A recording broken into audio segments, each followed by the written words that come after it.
پھر وہ کہتا ہے کہ یہ بھی کہ تو بدوں کو دیکھ نہیں سکتا، یعنی کہ ہر انسان کے اندر کچھ نہ کچھ اصول ہوتے ہیں.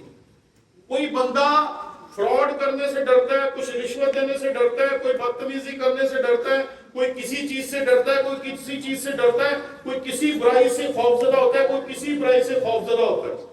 بہت سال پہلے کی بات ہے کہ ہمارا ایک طالب علم تھا، تو ہم ایک ویرانے میں چلے گئے. ہر طرف اندھیرا ہی اندھیرا، نیچے ایک نہر تھی اور نہر کے ساتھ ساتھ ہم جا رہے تھے. تو ہماری گاڑی میں 3-4 لوگ تھے. تو میں نے کہا یار ہم لوگ بڑی غلط سی جگہ پہ آ گئے ہیں، ایسا نہ ہو کہ یہاں کوئی ہمیں لوٹ لے. کیونکہ ایک تو گاڑی تیز نہیں تھے چلا سکتے کیونکہ نیچے نہر تھی، اور اس کے ساتھ ساتھ ہم آہستہ آہستہ جا رہے تھے. تو میں نے کہا کہ ایسا نہ ہو کہ کوئی ہمیں لوٹ ہی لے، کوئی ہم سے گاڑی چھین لے، کوئی ہم سے یہ جو کچھ بھی ہمارے پاس ہے سارا کچھ لے لے، تو ہم کیا کریں گے. تو وہاں ہمارا ایک طالب علم، اس نے کہا سر میں پہلے پولیس میں تھا، پولیس سے ریٹائر ہو کے میں پادری بناؤں، تو آپ یہ پریشان نہ ہو کہ کوئی آئے گا اور ہم سے کچھ چھین لے گا. اب اس بندے کے لیے چور ڈاکو لٹیرا کوئی ڈرونی چیز نہیں. لیکن ہم جیسے شریف لوگ نہ کبھی آپ کے وہ نوجوانوں کی طرح جو بھی باہر بندوقیں لے کے پھر رہے ہیں، نہ کبھی گولی چلائی، نہ کبھی گولی بھری، نہ یہ پتا نہ وہ پتا. تو ہمارا ڈر اور ہے، آپ کا ڈر اور ہے. آپ کسی اور چیز سے ڈرتے ہیں، ہم کسی اور چیز سے ڈرتے ہیں.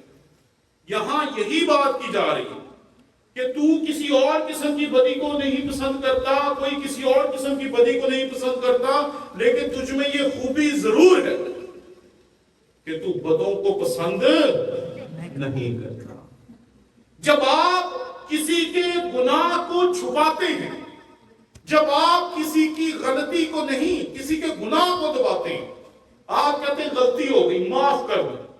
جب آپ کہتے ہیں معاف کر دیں، کوئی بات نہیں ہم خدا کے لوگ ہیں ہمیں معاف کر دینا چاہیے، جب آپ کسی کو اس کی غلطی اور گناہ کی وجہ سے معاف کر دیتے ہیں تو ایک طرح سے آپ بھی اس کے اس گناہ کا حصہ بن جاتے ہیں،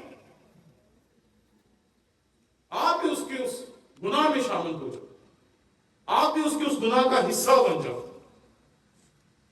یہاں واضح طور پہ بتایا گیا کہ مسیح کو پتہ ہے کہ ہم بدوں کو پسند کرتے ہیں یا بدوں کو رد کرتے ہیں.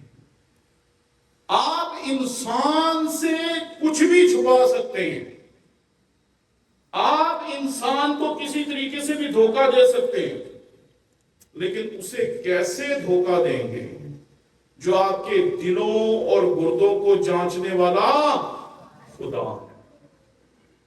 اور یہاں وہ تعریف کرتا ہوں کہ آپ جو یہاں پر آج بیٹھے ہیں، آپ جو یہاں کلام سننے کے لیے آئے ہیں، عبادت کرنے کے لیے آئے ہیں، آپ بدی کو پسند نہیں کرتے. وہ کہتے ہیں کہ میں ان باتوں کو جانتا ہوں. اور پھر وہ کہتے ہیں جو اپنے آپ کو رسول کہتے ہیں اور ہے نہیں، تو نے ان کو آزما کر جھوٹا پایا. ابتدائی کلیسیا میں جہاں 1 نمبر لوگ تھے وہاں 2 نمبر لوگ بھی شامل ہو گئے. آج جب ہم کلیسیاؤں میں جاتے ہیں، کلیسیاؤں میں پادری صاحبان جو کبھی ہمارے طالب علم تھے ان کو خدمت کرتے ہوئے دیکھتے ہیں، کیونکہ میری خدمت استاد کی اور میں 2005 سے آج تک پڑھا ہی رہا ہوں، تو میں نے ہمیشہ اس چیز کو دیکھا ہے کہ اکثر پادری صاحبان کلیسیائیں یہ شکایت کرتی ہیں کہ آج 2 نمبری بہت ہیں، 2 نمبر پادری بہت ہیں، 2 نمبر خادم بہت ہیں، 2 نمبر یہ ہیں، 2 نمبر وہ ہیں. یہ بات یاد رکھیں کہ 2 نمبری 1 نمبر چیز کے آتے ہی شروع ہو جاتی ہے. جیسے ہی مسیح خداوند کے رسولوں نے کام کرنا شروع کیا تو وہاں پر 2 نمبر رسول بھی آنا شروع ہو گئے. انہوں نے کہا اگر یہ مسیح کی باتیں کرتے ہیں ہم بھی مسیح کی باتیں کرتے ہیں، اگر یہ مسیح کی تعلیم دیتے ہیں ہم بھی مسیح کی تعلیم دیتے ہیں، اگر یہ بدروہیں نکالتے ہیں تو ہم بھی بدروہیں نکالتے ہیں. اور آپ کو یاد ہے کہ کسی نے کہا کہ ہم مسیح کے نام میں تجھے حکم دیتے، تو بزرگوں نے ان کو پکڑ لیا، وہ کہتے ہیں مسیح کو جانتے ہیں، پولوس کو بھی جانتے ہیں، تسی کون؟ تو افسس میں بھی ایسے ہی تھا.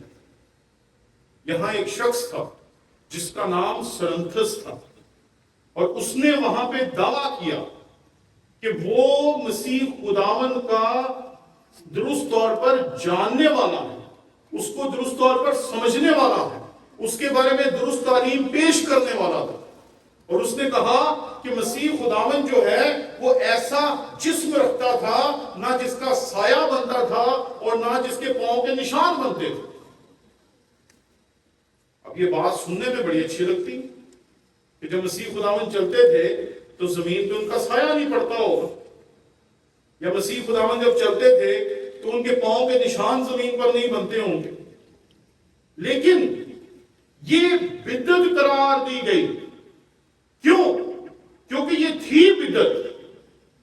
مسیح خداوند ایک عام بچے کی طرح پیدا ہوئے، عام بچے کی طرح پلے بڑھے، عام بچے کی طرح اس نے اپنی 30 سال تک زندگی اپنی ماں اور اپنے باپ کے ساتھ گزاری، اور اس کے بعد جب بپتسمہ لیا تو پھر انہوں نے ایک عام یہودی کے طور پر خدمت شروع کی.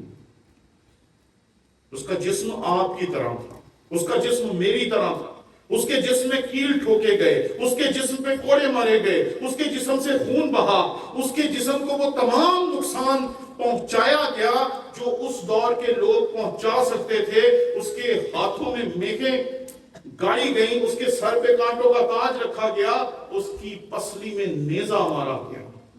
اگر اس کا جسم میری اور آپ کی طرح کا نہیں تھا تو اس کے ساتھ یہ کیسے ہو سکتا؟